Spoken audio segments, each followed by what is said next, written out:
Paul, you've been involved in trauma for 43 years or so. It's been a long time. Including helping out after the Port Arthur massacre. Yes. And the Bali bombings and the tsunami.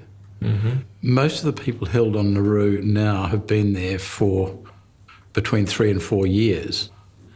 What does that do to their mental health? Look, it's the indefinite detention and indefinite institutionalisation, if you like, that I think is the most destructive part for people. This is most demoralising because of the continuation and the lack of hope and the lack of ability to have any control over their lives, and so it just keeps going.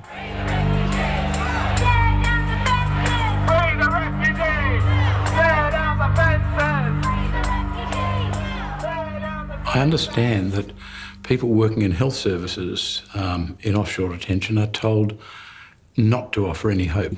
We're instructed not to give hope, and from the highest levels, informal briefings, we're told not to give any hope, and it would only set up a false sense for them that they would in some way at some time see a relief to their situation.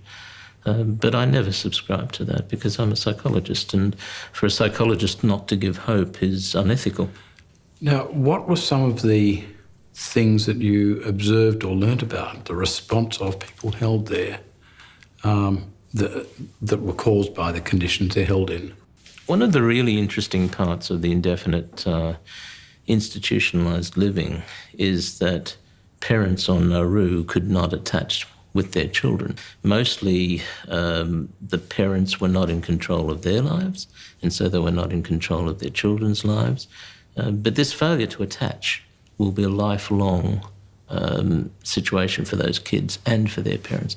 And again, when parents are living in that kind of hopelessness, they will not psychologically connect with their children because they don't know that if they're going to lose their children. And will they be separated from their children? Will their children come to Australia and they not? Will their children die of disease?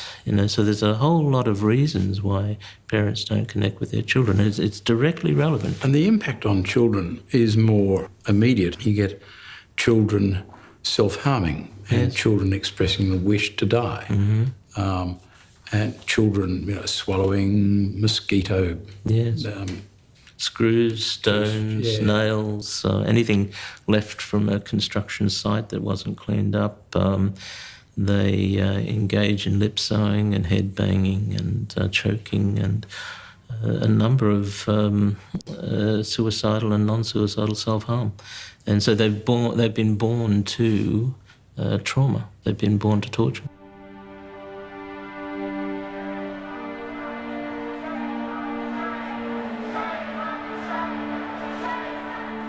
Have you experienced any other form of natural trauma where children have been trying to kill themselves, trying to harm themselves, or expressing a wish to die? No, never. Only in Nauru? Only on Nauru. So we're doing worse things to them there than they could experience in any natural disaster that you ever encountered. And so you've got a group of people who are not only exposed to torture and incarceration on Nauru and Manus, but they were before they got there. And then they made that very perilous sea journey. And their children have come through all of that. And their children, some of the children are born in detention then. They're born into a trauma and torture situation. And so they exhibit all of those institutionalised detention kinds of activities as they see the older people around them doing exactly the same. Children follow suit. So there's a huge incidence of chronic depression amongst the young kids. Now that they're forced to go to schools in the Nauruan community, they're exposed to a lot of assault and harassment and bullying. By the locals? By the locals. And so the kids, we will never be able to take this stain away from Australian society when, in terms of what we have done to the children we'll never be able to reconcile that, in my view. Nauru, while I was there were 1,200 asylum seekers and refugees, 600 security officers, so 1 to 2.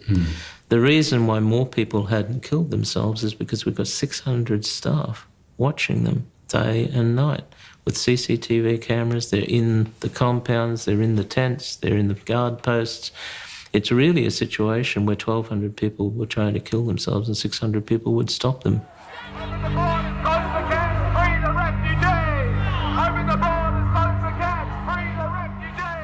Holding people in conditions like that in order to deter other people from trying to reach safety has been described by a number of medical workers from Nauru and Manus as torture. Yes, of course it is.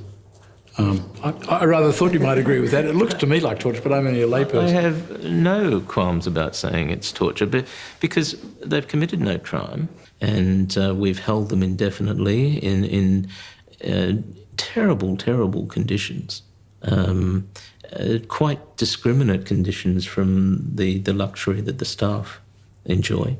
So it's quite deliberate in terms of its torturous effect. So yes, I'm easily able to say that this is a torturous situation.